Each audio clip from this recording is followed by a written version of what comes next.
All right, and before I go into our case, if you have any point of information, feel free to just interrupt me. And just to let you know, just to let me know that there is a point of information, and then I'll let you know if I'll take it. Awesome, let's get started. Today, we strongly affirm the resolution that opposition groups in Myanmar should significantly increase their armed resistance against the current military government. Let's first go over some definitions. Definitions are contextual. If you have any questions, feel free to ask them in the POC. Onto weighing mechanisms, this is a policy round and should be judged on net benefits. Whichever team provides the greatest amount of good for the greatest amount of people should win today's debates. On background information, a couple of points. First, the military seized control of the civilian government in Myanmar on February 1st, taking the civilian leaders into custody. BBC writes that this has resulted in some of the largest protests in Myanmar history, and at least 563 people have been killed by security forces. The CS Monitor also writes that protests have been largely peaceful demonstrations in cities and towns or acts of civil disobedience, but they are facing armed police and soldiers as resistance. But the second background point we want to bring up is that there are also several armed ethnic minority groups in Myanmar, but they haven't been roped into the mainstream opposition movement. New York Times writes that if any armed rebellion is to succeed, it will need the backing of ethnic insurgencies that have long been at war with the military. Thus our plan. Our plan is that opposition groups in Myanmar should ally with armed ethnic minority groups in protest against the current military government. Once again, opposition groups in Myanmar should ally with armed ethnic minority groups in protest against the current military government. This will happen as soon as possible through normal ways and means. On solvency, there's a couple of implications of this plan. First of all, it means that there's cooperation between the groups. And second of all, it means that there's like intelligence sharing as well as the fact that, opposition groups in the mainstream opposition can start inviting armed ethnic minority groups in support. So bringing them from wherever they are in Myanmar to the cities, to the towns, to the capital cities, etc. And ultimately that will lead to a more successful resistance against the movement. So let's go into our first advantage. Our first advantage is on human rights. Right now, in the status quo, we see that human right abuses are worsening under the current military government. Reuters writes that just last week, Myanmar's military ruler instituted a coup that overthrew the elected President Suu Kyi and detained other government officials. PBS also found that military rule has now worsened the situation for ethnic minorities, specifically the Rohingya Muslims. The current military leader largely instigated the genocide against the Rohingya Muslims and is now the sole ruler of Myanmar. So you can see how the situation is getting much and more worse for these ethnic minorities. But also, there are issues with democracy because the current military government has barred access to social media and is heavily restricting free speech and protests, which are all bad for the rights of people. However, the current opposition movement is too weak to solve for the current military government. The status quo is essentially insolvent. First of all, they are not ethnically unified because the opposition group is disorganized and disparate. Once again, the mainstream opposition group is not allied with the ethnic minority groups, which is just making the effort a lot more confusing than it needs to be. Reuters also found that while a London-based research group said that the military has lost some amount of control, the current strength of the opposition is not enough, and protesters are continuing to be killed, which means that more effort and more armed resistance is necessary. So how does our plan solve? The plan solves in three ways. First is experience. These armed ethnic minority groups have fought against the military regime in the past in remote parts of Myanmar. Reuters writes they have a lot of experience knowing Myanmar army positions as well as cutting off supply routes. So they have been involved in this struggle for many years. Their experience will be an immense help to the mainstream opposition group. The second link is that of unity. An alliance means that the opposition groups can pool resources and intelligence together, which is ultimately going to help everyone across the board. Reuters finds that if all ethnic minority groups unite, they can likely win. Padal Saw Hisar, a general secretary of the Karen National Union, also finds that if ethnic minority groups launch offenses, it could help relieve pressures on protesters in the city. So it's basically dividing the attention of the military government so that protesters, peaceful protesters, are not dying at the hands of these armed resistance. And the third link is that of expansion. You're bringing in ethnic minorities from remote parts of the country into these big cities, which can help protesters once again and ultimately expand the resistance against the country, against the government. So there's a couple of impacts of this. First of all, by increasing this armed resistance, we're going to be putting pressure on the current military government, which means it's more likely to be overthrown and reinstated with a civilian government once again. So there's a couple of implications that are important here. The first, that death. Al Jazeera finds that a study as of January 2018 found that 24,000 Rohingya have been killed in Myanmar, and the BBC finds that 7,000 more deaths happened in 2019. So by overthrowing the military government, we're going to be decreasing the amount of oppression and abuse against the Rohingya Muslims, which is key. But also there's death of civilians right now. We tell you that protests have killed already over 500 people, and if nothing happens, then these deaths are just continuing to rack up, which means that overthrowing this government is going to be key to saving lives. But it's also key to decrease dehumanization and suffering. First of all the violence is really bad. Suppression of democracy, all the suppression of human rights is suffering and dehumanizing for people. But also, it's leading to suffering for refugees when people are trying to flee the country. BBC finds that just one refugee camp hosts over 600,000 Rohingya refugees, and other countries are hesitant to accept such refugees in large numbers, which makes the problem even worse. So we garner all of these impacts. But let's go on to the second advantage, and this is going to be about ethnic empowerment. Right now in the status quo, we see that ethnic groups are typically not politically powerful in Myanmar. Just with the Rohingya Muslims gives you a demonstration of how often how much lack of power these ethnic groups have.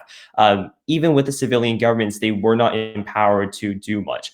But with our plan, we're giving them more power because they're increasing their cooperation and alignments with these mainstream opposition groups, which includes like a current effort to reinstate the civilian government. So once this military government is reinstated, these ethnic minority groups can have more power and more political influence in the civilian government, which would increase their rights and ultimately increase their situation, which leads us to the impact here that's decreasing dehumanization of ethnic minority groups and improving their situation in the long run. So we decrease oppression, decrease death, and ultimately increase their human rights across the country. For those reasons, we urge an affirmative ballot.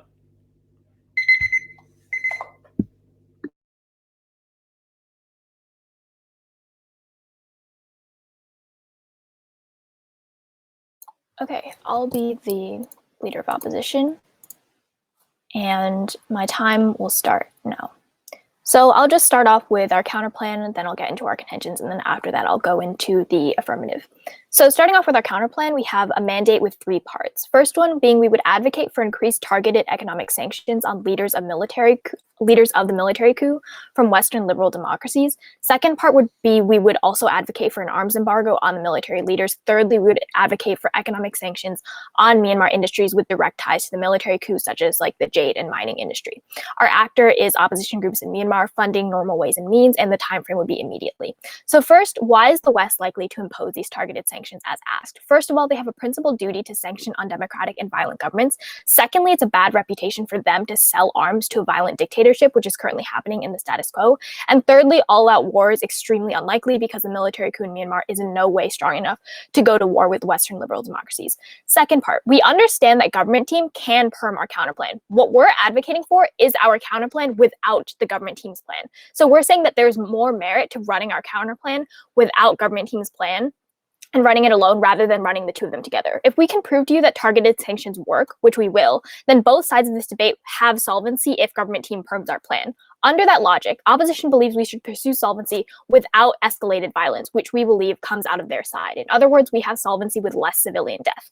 Now getting into our arguments. First one being increased violence and lives lost. We tell you if opposition groups in Myanmar significantly increase armed resistance, they will be killed and harmed in a greater amount. Currently, around 700 or 500, government team says, people were killed.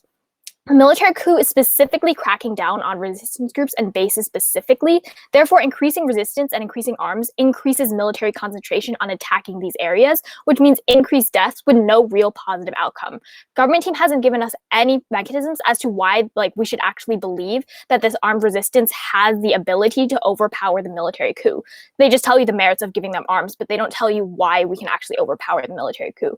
What is the goal of the Myanmar people, right? For the coup to be removed from power and for democracy democracy and self-determination to be reestablished. We tell you that we have solvency for that without this escalation of violence. We think the likelihood of success in this goal through increased armed resistance is low. Why? First of all, the military is much stronger than the protesters and armed much better, and they're much better trained. Secondly, protesters are largely untrained, they're poorly armed. Thirdly, currently the military coup is holding some semblance of restraint. For example, Major General, I'm not going to try and pronounce that, a major of the military coup said that the military has been exercising restraint since the coup has began, telling reporters that it could be killing many more people if it wished. If they were actually to shoot protesters with an automatic rifle, he says, then 500 people you're talking about would have died within hours. Shows, first of all, they're restraining themselves. Secondly, they're easily capable of causing more harm. Thirdly, they very likely will increase the aggression if they need to. And government team basically just gives them a mechanism to do that because they increase this armed resistance. Thus, even if protesters increase this armed resistance, the military will respond more harshly, killing more lives with absolute no solvency for reinstating democracy. We have two impacts. The first one being human lives are lost on a much larger scale, and so the magnitude of negative harms on their side are exponentially greater than ours, and they increase resistance significantly, meaning these lives are lost much more significantly. Second impact is that we see a harsher oppression of the Myanmar people will increase after this armed resistance happens, because of course the military will crack down even more. Second contention. We're going to talk about why these sanctions will work. There's 4 mechanisms for you. The first one being that because we apply specific pressure to the mineral industry within Myanmar, it has strong economic ties to the leaders of this coup, and so they're very likely to comply with these sanctions. First, a major industry within Myanmar is run in part by the military, and this is the mineral and mining industry. Crucially, most of the goods produced by this industry are bought by Western jewelry companies. So if we have these sanctions, this means they lose a huge flow of revenue, and they're very likely to comply with this economic pressure. Second mechanism, these sanctions have worked in the past with similar situations. First example, past sanctions in Myanmar have led to substantial democratic reform, such as in 2010, when sanctions were imposed by a coalition of international powers, led to democratic reform and reductions in power of the junta in Myanmar. South Africa is also an analogous example. Just like in Myanmar, there was a military coup, and a global coalition of Western nations imposed economic sanctions on the apartheid regime. This international pressure led to the 1991 passage of the Anti-Apartheid Act and the releasing of political prisoners. Third example is Rhodesia. Similarly, there was a regime that was military, and when Britain imposed an oil embargo upon the nation, international pressure led to the creation of a functional democratic government. Third mechanism, through sanctions, we apply external pressure, which increases the probability of regime change. Let's be clear, sanctions create economic stress within the Myanmar economy. Industries run by the military now face reduced revenue streams. Elites within the military are now not able to access funds held within Western bank accounts. The military is not as easily able to access these weapons that they need to buy. Insofar as all of these things harm government and military leaders within Myanmar, we tell you these sanctions make regime change much more likely. Comparatively, government does not give you any mechanism as to why they create change. They increase armed resistance only to be inevitably crushed by the Myanmar coup. Fourth and final mechanism, we tell you that sanctions can exploit internal divisions within the Myanmar government. First, under the status quo, as specific individuals within the military have already faced targeted sanctions from the Biden administration, some military generals have defected as protests grow more intense. This creates internal splintering within the senior military leadership, and it becomes more and more likely that officials step down due to financial losses. Secondly, sanctions are a unique mechanism to exploit these divisions because by applying targeted economic pressure to individuals associated with the military, we economically harm any industries attached to it, and our policy accelerates the eternal fracturing of the military that may lead to its eventual downfall. The overall impact of this contention is opposition successfully provides solvency for the military coup, reinstating democracy, preventing civilian deaths without exacerbating the civilian harms you get on the government team. Now going into the aft side of the flow. So their first contention, first to respond to their plan, they tell you that they're going to ally with these armed ethnic minority groups. They don't give us any mechanisms as to why they're likely to comply. There's a reason why they haven't joined the mainstream movement right now. They probably don't want to be involved with civilian harms. They don't want to be targeted by the military government. Government team needs to give us an explanation as to why these ethnic minority groups are likely to ally with the mainstream movement in the first place. Okay, first contention, they talk about human rights. We agree human rights are important and both sides have the same goal here. We also want to reinstate human rights. They tell you that their solvency comes from these armed minority groups and that because they're going to join forces, they're more likely to have stronger armed resistance. But we see that if you rope in these minority groups, you're going to see the military targeting ethnic minorities in general, even if they're not part of these armed groups. Because of course, if they see that these ethnic armed minority groups are joining in the movement, then they're going to target people that are part of these ethnic minorities. So that means government team actively increases the harms on ethnic minorities in Myanmar. And we tell you that deaths will inevitably escalate. They tell you oh, there's this amount of deaths right now, but we tell you these will inevitably increase after you increase this armed resistance because it's going to cause more conflict and the military government is inevitably going to overpower the armed resistance you have here. Government team, again, doesn't give us any mechanisms as to why we should believe this armed resistance has the power has the ability to overpower this military coup. And we tell you, in our case, that they're having the military coup has showed resistance right now in the status quo, meaning that they obviously have the military strength to overpower more civilians if they need to, but they haven't needed to yet in the status quo. And if you increase those armed resistance, you're just going to see more of that armed force used from the military coup side. And so you're going to see more civilian deaths. And that's obviously something we're trying to prevent. So I believe my time's almost up. And with that, my partner will get into their second contention and I urge a opposition ballot. Thank you.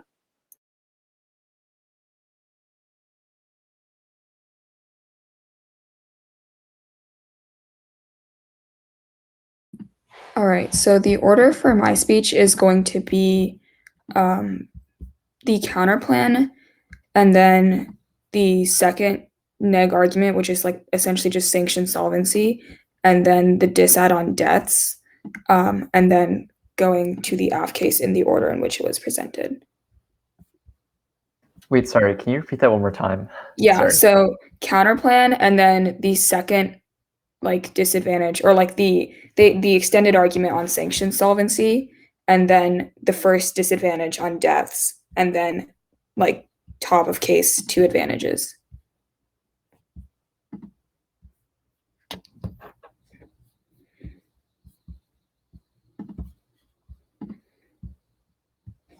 Let's start with the counterplan. Layer 1 is going to be the perm. Opposition groups should increase their armed resistance and the mandate should follow through.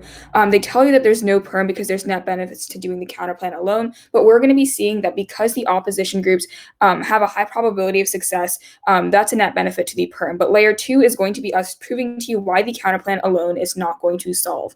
On their solvency, they talk about how democracies imposing sanctions is going to work, but we're going to look at 2019 here, where the United States and other Western nations impose sanctions on Myanmar to no avail. So we see that historically in Myanmar, these sanctions have failed. But they also give you a couple reasons as to why the military can't handle these sanctions. But once again, we're going to see that sanctions have historically failed. According to international security, sanctions have only been effective 5% of the time globally because nationalism often makes states willing to endure these considerable punishments rather than abandon their national interests. And that's exactly the case that we're going to be seeing in Myanmar. But we also see that subpoint B is that according to the German Institute of Global and Area Studies, authoritarian regimes rarely concede to sanction threats, as only 10% of sanctions related to democracy or human rights issues resulted in a concession by the target government. But subpoint C is loopholes, that unless sanctions are completely multilateral, sanction states can just subvert these sanctions by trading with another country. You can look to how China supplied 90% of North Korea's trade,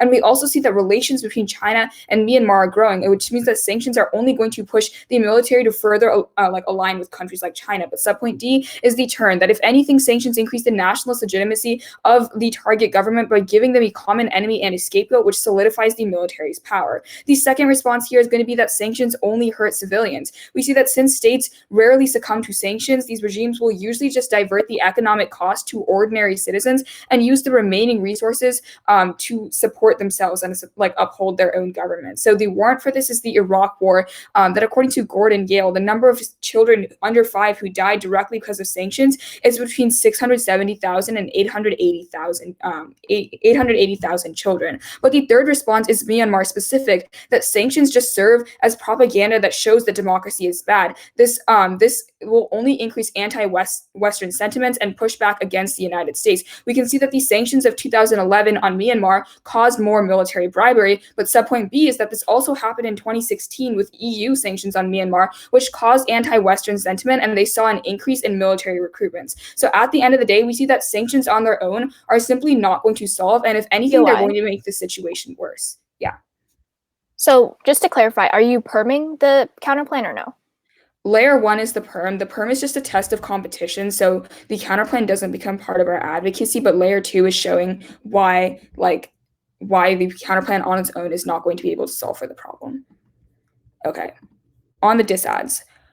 On the disad or like the argument on sanction solvency, they talk about how there's specific pressure to the mineral industry and how the military is connected to this, but two responses here. First, these sanctions are still highly asymmetric and they don't directly target the military, right? They only target an industry that's slightly connected to the military, but secondly, they don't quantify to you like how much revenue, for example, flows to the military from these industries, so they don't even quantify to you like how much is actually going to solve and how much is actually going to hamper the military. But the second argument they make to you is that sanctions have worked in the past, and they give you a couple of like examples from South Africa and Rhodesia, but you can extend the responses on the counterplan, which show you how sanctions have historically failed in Myanmar, most recently being in 2019. So for those reasons, you're not going to be seeing the counterplan have probability of success in the future. But third of all, they talk about how sanctions lead to like external pressure and economic stress. You can extend the turn I made on the counterplan originally, that the economic stress is just diverted to civilians, which turns their solvency because it only worsens the situation for like these civilians and like ethnic minorities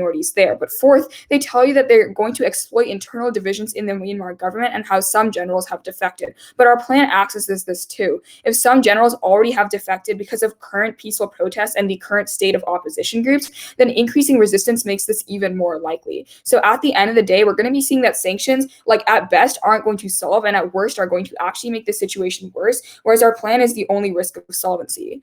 On the disadvantage on debts, they talk about how the military is very strong and how like these armed resistors are not trained and they're poorly armed. But you can extend link 1 on experience from our advantage, which tells you that armed groups have had a lot of experience and have fought the military coup have fought the military government in the past. We also see that armed ethnic minority groups are comparable in strength. They've been fighting in remote parts of Myanmar for years, and the military has been unable to overpower them. What this means is that if we unite the current like opposition groups with the ethnic minority groups, we're going to be seeing a larger magnitude of solvency here. They also tell you that the military is currently exercising restraint and how the plan leads them to cause more harm, but they're not exercising restraint right now. We see that 500 plus deaths like on a frequent basis is not actively like restraint. The military is currently like going all out. And they also tell you that like the military is going to actively target ethnic minorities even more, which is going to lead to more death. Two responses here. First is that this is non-unique, that the military has already been targeting ethnic minorities and the situation can't really get worse. But secondly, and there's only a risk that there's going to be solvency when these groups unite. But secondly, the minorities have seen success in the past. You can extend the link warrants from the advantage here. So for those reasons, we're not going to be linking into their impacts of increased death and increased oppression if only we're the only side that has the risk of solvency. Onto the top of case really quickly, they try to make this argument that ethnic minority groups aren't going to join the current opposition groups. Two responses. One, we fiat this with the plan, but second, like ethnic minority leaders have already stated that they're willing to join forces, but there hasn't been a formal opportunity or a formal like alliance between the two, like between the ethnic groups and the current opposition groups. And that's the reason why it hasn't happened yet, but it will with our plan. So let's go into the advantage. They drop the uniqueness here that tells you that human rights is worsening and like the current state of opposition is simply not strong enough because it's not ethnically unified. And that's going to be a key reason to show you why like passing the plan is going to better organize the opposition effort and make it more effective. On the links, they try to make a few responses that are basically just extension of their disads. They say that right now the military is really strong and how like the opposition groups aren't strong enough, but you can extend the first link warrant, which is that according to routers, like the armed ethnic minority groups already have a lot of experience of knowing Myanmar's common army positions and cutting off their supply routes. And we also see that armed ethnic minority groups are comparable in strength. They've been fighting in remote parts of Myanmar for years. They also tell you like that the military is currently exercising restraint. Once again, you can extend the responses that I made on the disadvantage and like also extend the response to the fact that they're going to actively target like minorities, like at the point where that's non-unique and the minorities have seen success in the past, we're not going to be seeing the situation happen. You can also extend the key link warrants from routers, which tells you specifically that like analysis has found that when the ethnic armed groups unite, they can win and they can overcome the military. That's going to be a really strong proof of solvency for you. And specifically from the Karen state, the Karen National Union within Myanmar, we also see that like if ethnic armed groups launch offensives in accordance with the opposition groups, it can help relieve the pressure on protesters in the big cities. And thirdly, the link of expansion, which also goes conceded, which tells you that bringing in armed ethnic minorities into the big cities is going to have greater solvency, because right now they're like often confined to remote parts of the country. That's going to have the impacts of decreasing death and increasing the chance for democracy. You can also just extend all of Advantage 2 on ethnic empowerment, because that goes conceded. So for all those reasons, you're going to be voting AF.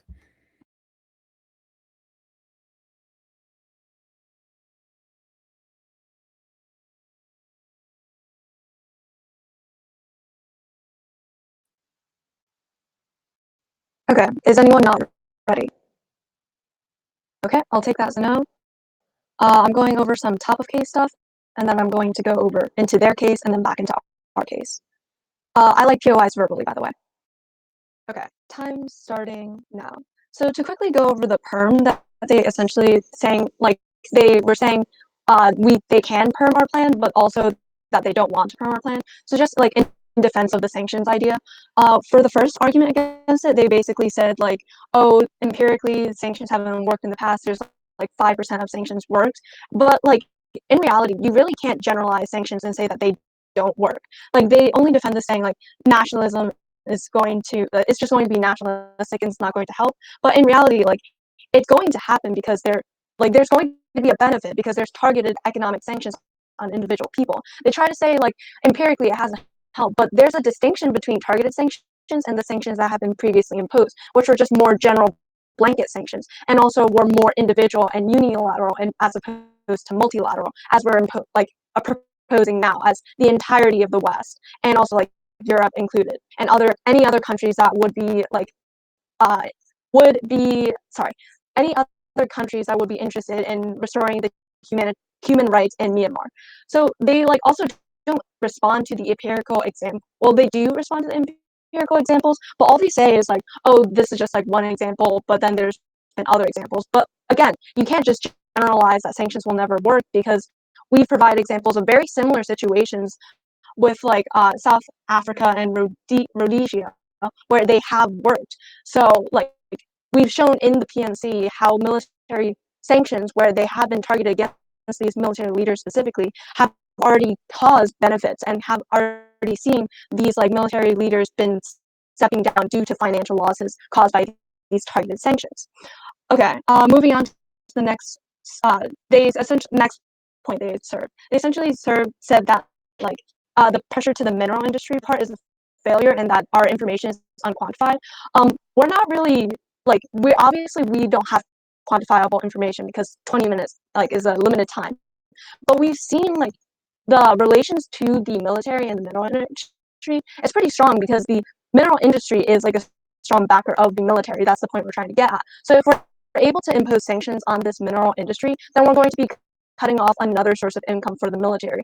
And that's just another layer of harm and damage that we can cause to the military coup. That's essentially what we're saying here. We don't have like extremely immediately quantifiable evidence, but we do know that the military is strongly connected to the mineral industry and that there is financial backing there. For the next point, they said that there's increased economic stress on civilians, but then they said that like, oh, because this is going to be economic sanctions on civilians, that's going to harm them instead of cause like benefits. But I think they like grossly misconstrued our plan here, because we specifically said we're doing targeted economic sanctions. So that means they're not going to be harming civilians at all. Again, the purpose of targeted sanctions is that it's going to target specifically the military and try and reduce the military's financial power, not at all impacting the civilians. So this point really falls through. It wouldn't impact civilians negatively at all. In addition to this, many Myanmar civilians have actually called for harsher sanctions from the West and other countries. These civilians actually support it as long as they're targeted sanctions, and they likely won't really affect the civilians themselves.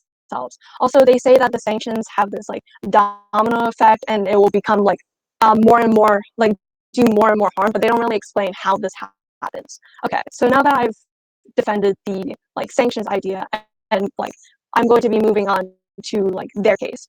So for the first, or sorry, it's like a clash between both cases. So for the first point is like the main voter issue here is which side really has more solvency, or rather does their side really have solvency at all? So they provide this idea that, oh, they're going to like have solvency now because ethnic groups are going to be fighting against the government in like in tandem with these opposition groups, and they say they have the fiat power. Fine, even if they have the fiat power to say this, what proves that just because the opposition groups and the minority groups are uniting that they're going to be so strong that they're going to be able to suddenly overcome the military?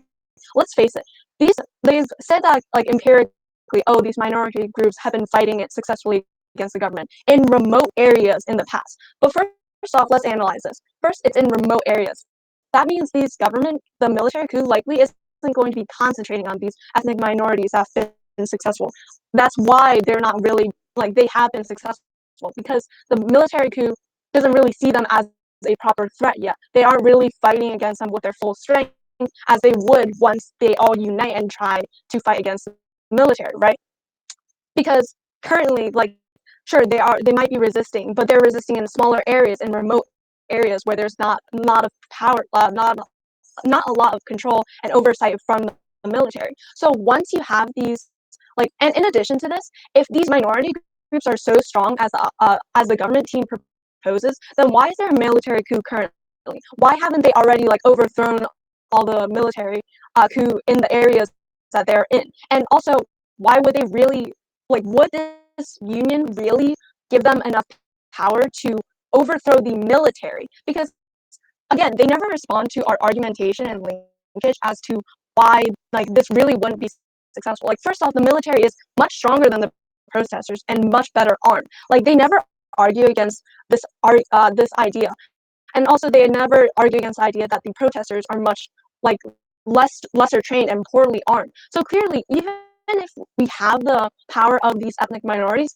they're still going to be lesser trained. Even if they have experience in the past, that's not going to compare to military might and like literal arms that the military has in much greater stride. So obviously, if it's comparing like these straggly groups of ethnic minorities, although they may have had some successes in the past, even if you unite them, it's still going to be a much weaker power in comparison to the military. And then the only argument they had against our military restraint was, oh, 500 people have already died. That's clearly not restraint. But again, what I'm trying to say here is those 500 people could become so much more if the military did actually put in their full strength. And those 500 people have been in, like, of course, that is a great toll, but it could be so much greater once people start resisting more violently, because then the military will start to see all of these groups as a threat and put even greater like forces into oppressing and killing civilians and harming lives. So therefore, they don't actually have solvency. They don't really prove that they have solvency as to why the union of these groups will really overpower the much stronger military that is currently in power. Since they don't have the solvency, what you're going to see here is they don't get any access to their impacts of actually reinstating democracy, and the only impacts that are caused are negative impacts of human lives lost on a much greater scale, as we've already talked about. In addition, once they fail, there's going to be harsher oppression, because of course the Myanmar military coup is not going to want them to like start up such a resistance again. So they're going to even like further repress them and even further limit their abilities to reach out to the world and ask for help. Okay, now to very briefly go back into our case. For the first point about like human rights, basically, sorry, going into their case more so, for the first point about human rights, they basically are focusing on like ethnic minorities, and they're saying like, oh, we want to re-empower ethnic minorities, but in reality, this is only accessible if you actually reinstate democracy, which I've just proved that they don't have solvency for reinstating democracy. So if they don't have solvency for that, then they're not going to get access to this human rights improvement or the ethnic empowerment contention. I believe that is my time. I strongly encourage a side opposition ballot. All right. I'll start my, oops, Okay, I'll start my 4 minutes now. So I'd like to start off by clarifying our CP. MG tells us that they can perm our CP, but they don't. So this doesn't really address the analysis I give you in the LOC about how if we do prove the unique benefits to the counter plan without the government plan, then that means we win. So under that analysis, I just need to prove that our counter plan works, and then I will get into why their plan's actively harmful, and then I'll do some weighing. So look at our 4 mechanisms that I provide to you in an LOC. First one, we talk about the jade industry. The only rebuttal we get to this, as my partner says, is that we don't quantify the ties between the jade industry and the military coup. I mean, like, okay, we don't quantify it, but I think like we give you enough evidence to say that the jade industry is one of the main financial contributors to the military coup. Even if we don't give you numbers as to how many dollars they get per year, it doesn't matter as long as we can prove that there is a tie there, which they don't dispute the fact that there is a tie, then clearly we have some sort of like clearly we have an offensive there that the jade industry is an effective way to remove financial flow from this military coup. Second mechanism, we give you empirical examples of targeted economic sanctions on individual people. They don't respond to these empirical examples. They just give you this blanket rebuttal that, oh, sanctions never work. But like my partner tells you, they don't respond to the fact that these are individual targeted sanctions on individual people, meaning that like because the scenarios we give you in the second mechanism about how these scenarios also had military coups and the sanctions that were used were also individual targeted sanctions, and because they worked in those empirical examples, we prove that this will work right now. They don't respond to this mechanism. Third mechanism about how external pressure uniquely causes change because the bank accounts and like monetary flow for this military coup gets frozen. They don't respond to this, and so that means you can flow that third mechanism across. Fourth mechanism about internal divisions and fracturing of the military coup and how people step down because of financial losses. This goes completely unresponded to in the MG, and that means you can flow it all the way across. Finally, to respond to this blanket rebuttal that they hurt civilians, my partner already responded to this, but I'd like to reiterate it. Again, they do not explain why. How do targeted sanctions on individuals actually hurt civilians? There's no logic that they give you. They just give you this assertion in the MG, and that means you can assume that they do not hurt civilians because they don't adequately prove this point. So now that I've proven that our counterplan worked, let's get into why their plan is actively harmful. Again, they never prove that they can overpower the military coup. They just say that these ethnic minority groups have had experience dealing with the military coups in the past, but like we tell you in the PMC, if like the 2010 military coup in Myanmar required external pressure in order to reinstate democracy, but if these ethnic minority groups are so powerful, then why was that external pressure needed, right? So they never prove that they can actually overpower the coup. They just prove that they have experience dealing with the coup. That doesn't actually give you any solvency. And then again, we tell you with our first contention that their plan's actively harmful because it causes like more conflict. They don't dispute the fact that it causes more conflict. They just tell you that this conflict will end in solvency. And so because I've proven that it doesn't end in solvency, I've just proven to you that there are active civilian harms that you get on their side.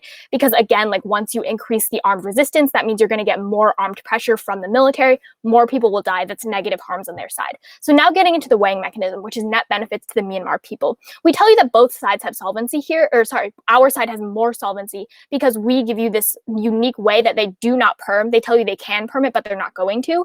And so because that means that the benefits of this sanction uniquely fall on our side. And I've proven to you that they don't have solvency because they never adequately give you any mechanisms about how they're able to overthrow this military coup. And so that means all the net benefits that they talk about in their first contention of reinstating democracy, you see ethnic empowerment, military or human rights, all of these benefits, like all of these, I don't need to refute the fact that there are benefits to reinstating democracy, right? We just need to prove that we have those on our side, which I have already proven to you. And so all of the weighing mechanism the weighing I'm gonna tell you is that all of these net benefits of like reinstating democracy, you're gonna see more representation, you're gonna see human lives that are saved, you're going to see like overthrowing this military coup, those all fall on our side. And of course, those are all net benefits to the Myanmar people. And that means that it's going to be an opposition ballot for this debate. Thank you. All right, the order is going to be a global overview of the debate, then the counterplan, then our argument about human rights, and then I got lost myself, so let me restart. All right, global overview of the debate, then the counterplan / solvency debate on the counterplan, then our case, and I think that's it. I'll do weighing throughout. Both teams agree that the biggest harm in today's debate is to get the military government to step down. Therefore, this becomes a debate over solvency. The only way for the negation to access solvency is through their counterplan. But our permutation will stand because it is not at all mutually exclusive. Hence, you shouldn't be evaluating the counterplan. Therefore, the only advocacy that has a risk of solvency is the affirmative plan. Increasing resistance against the military is key to adding pressure on the military and straining their resources thin, both of which serve to weaken the military government. As a result, only the affirmative is accessing impacts of human rights and democracy. Let's go on to the counterplan. This is going to be the only out for the negation in today's debate. They have to win the counterplan if they want to win this debate, but they're fundamentally behind on the permutation. I think there's a misunderstanding over what the permutation is. A permutation is a test of competition. It's a hypothetical. If we win that the counterplan is not mutually exclusive with the affirmative plan, then the counterplan is illegitimate and shouldn't be evaluating. So that's what my partner is saying when she says we're permuting the counterplan, but we're not making it our advocacy, because permutations are just not an advocacy. They're only a test of competition. There's no other response to the permutation from the negation team. Therefore, you can literally do both. The actors are different. The mandate is different. There is no reason why you can't do both the counterplan and the plan at the same time.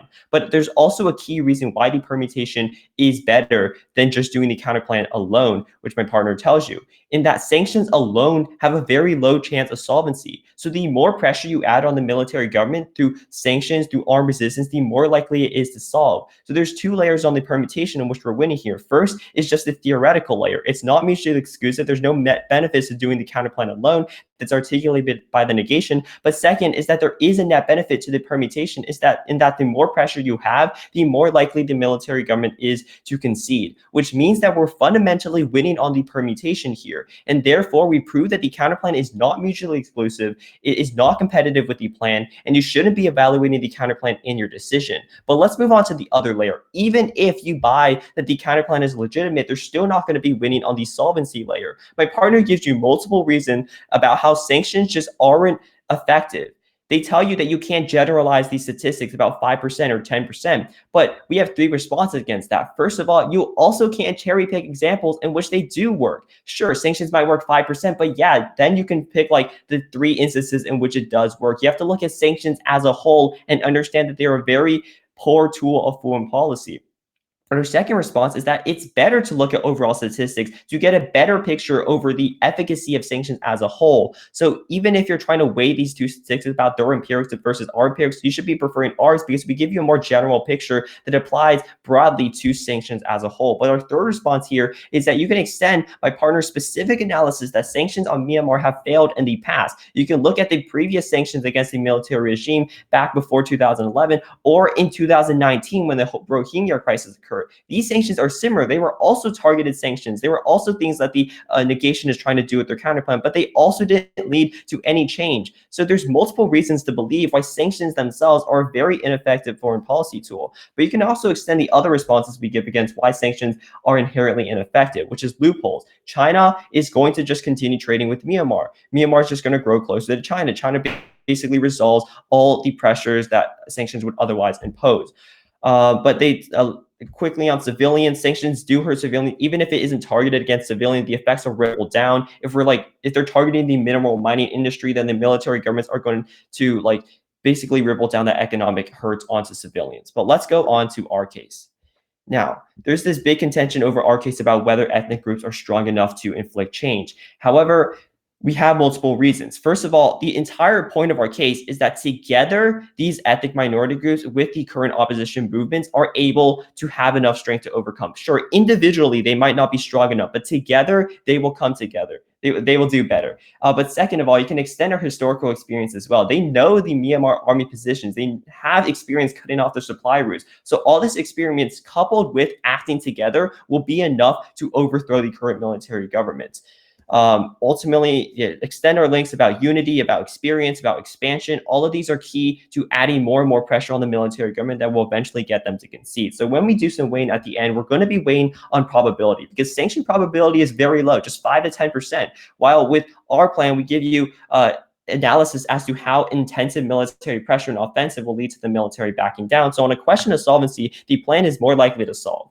For those reasons, we urge an affirmative ballot. Sorry for the wait. I just submitted my ballots. I think both of our ballots are in. Yep. Okay. Do you have a preference as to whether or not you want to go first? No, Kevin, you go ahead. Okay, cool. Well, great debate, everyone. thanks for letting us judge, and congrats on making it to the TOCs. I know hope this is a really fun experience and a nice experience so far. But yeah, I guess I'll start with just saying my decision. I voted for side opposition, but it was a really, really difficult decision to make. The reason being is I think the round took me like a long time to resolve because at the end of the debate, I didn't have many impacts to look off of. And I think both sides went for the right strategy, like went for the right arguments, but I just didn't feel comfortable voting for Gov because I feel like what y'all went for in the final speech wasn't really terminalized fully. So namely, I think the final Gov speech, you're talking about how the biggest harm is to get the military government to step down. And this is just a debate over solvency. And while I do think there's like this sort of like implicit understanding by both sides, like the most important thing is for the military government to step down, like we have to address the coup, I just don't hear the impacts like extended out of the Gov constructive because I think the Gov constructive has like a lot of great analysis in terms of like the impact work. But then in the two following Gov rebuttals, I don't hear that anymore. So at the end of the debate, the only impacts I'm left with are the ops like argumentation about how in the process of involving these ethnic minority groups, this will inevitably lead to more deaths and more casualties. So it's just like very difficult for me to like resolve like what is more important? Is it that we're trying to minimize casualties in the process, or is the end goal of getting the military coup to be resolved? Is resolving the military coup the most important? So I think like there's also like this means versus ends debate that I think both sides start to like hint at, but is never like explicitly weighed for me. I do think the Gov does the right thing. Like in the overview, you're saying how the biggest harm is getting the military government to step down. But I just want to hear like, first, can you weigh that for me like more explicitly? And second, can you terminalize that impact? Because I definitely think that is like the winning argument for the government, but it's just not warrant enough for me because I think the overview was probably like 5-10 seconds and it was just like primarily a claim. And it was difficult for me to like buy that claim absent of like more thorough warranting. But yeah, addressing other areas of the flow. For the counterplan debate, I do agree. I definitely agree with the Gov. Like the counterplan does not solve. The opposition, I don't think y'all really line by line all the refutations given to the counterplan in like the second Gov speech, and all those refutations flow through. So I really don't think the opposition has any solvency with regard to the military coup. But on the argument about whether or not the Gov resolves the military coup, I also am a little bit skeptical here because like first I was talking about there's not clear weighing, there's no terminalization in either of the rebuttal speeches. But also second, I think Gov, y'all are trying to make this like a sort of like Brink scenario. Correct me if I'm wrong, but it sounds like you're saying we're not able to like get the military government to step down unless we involve ethnic minority groups and use more armed resistance. So I feel like there's an implication like we're going to like pass this brink when we pass the plan. But I'm just like a little unclear as to how we pass the brink because you're saying like together there is enough strength, historical experiences will be enough, but I just like have some questions like why specifically are these historical experiences, like how the grouping of all these coalitions, why is this like specifically enough for us to like push us over the brink? And I think there is some like defense given by the opposition about how like, yeah, even together, that's not enough to like surpass like all the resources and like all the military might of the like the coup. I do think that this is like sort of a wash because like I do see how the Gov arguments in the rebuttals definitely do respond to those claims, but then again, it feels like two ships are kind of passing at night because like it's kind of a Brink scenario Does the gov probably push us over the brink? Possibly. But there's also like defense, and then like I'm not entirely sure like how the two like necessarily interact. So it's like a kind of like personally, it was just like confusing for me to like resolve this area of the flow. And I think the biggest thing of all was that I just didn't hear the deaths and the dehumanization impacts that were so thoroughly warranted and explained in the gov constructive, but then we're just like absent completely in the rebuttal speeches. That made it like super difficult for me to like say, even if the gov wins the solvency, can I still give gov the ballot? And it's just difficult for me to do so. But yeah, I've been talking for a long time. In short, I think the gov, y'all were going for the right arguments. I think I just need to hear like 10, 15 more seconds spent on weighing, 10, 15 seconds more spent on impacts. I would have felt much more comfortable voting for your side.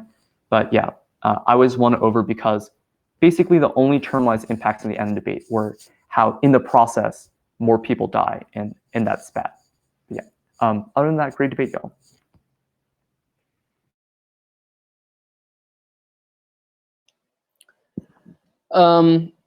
Yeah, so like Kevin, I think it's a close debate.